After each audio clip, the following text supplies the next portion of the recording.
This morning when I was reading through Ecclesiastes, it reminded me a bit of my mother.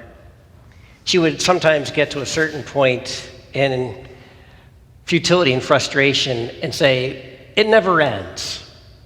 I cook and I cook and I cook, and there's more meals to prepare. I clean, things still get dirty. I go shopping, and inevitably there's something missing on the recipe list." She was saying it because she was tired, exhausted, frustrated.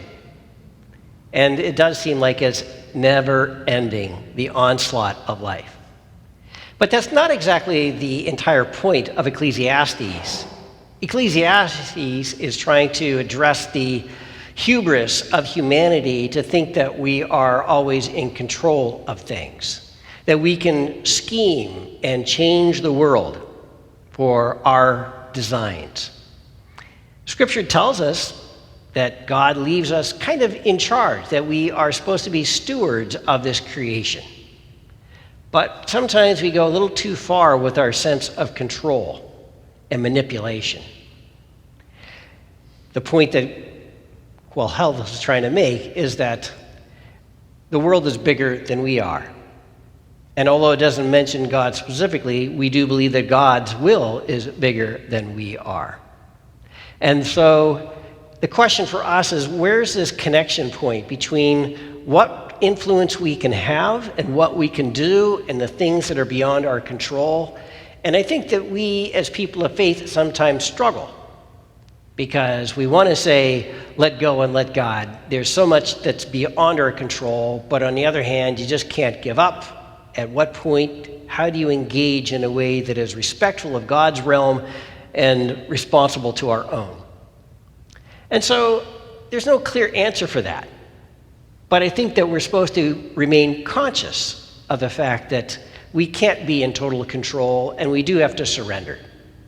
And I think that's one of the advantages of our lives as we age and we start to fall apart. God takes away that which we would want to hang on to the best, our well-being, our health, our peace and comfort. And that stuff is taken away as a way of reminding us that this is not our final home. And yet, where do we find the balance point? I do believe it's a matter of consciousness. Are we paying attention to what's happening and recognizing what our role might be? I remember my father, after he retired, he'd worked at GE for 42 years, and like many retirees, became an armchair judge of the rest of the world after that. I can't see how the place will still keep on going the way that it's run. And he was right. He didn't live long enough to see the end of the Erie plant of GE, but he was right that it was declining. But the thing that amazed me was the momentum. He thought that the end was going to be near because things had changed so much since he had started so many years prior. But the fact is, there is a lot of momentum, but the world does change. The fact that we think that the world is going to last forever, and now we're encountering global change and global warming, reminds us that even our small things that we thought were insignificant can add up to change the world. And so where does that leave us?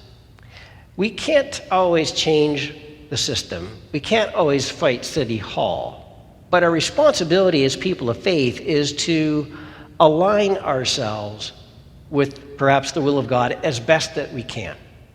And the image I have that I find interesting for me because I can't swim is that of a surfer. A surfer does not attempt to stop the waves or to redirect the waves, but rather by paying attention to the direction the waves are traveling and getting the timing right, is able to surf on the leading edge of the wave. Can't stop it, can't control it, but can learn to enjoy it. Maybe we can do the same if we pay closer attention to the Spirit.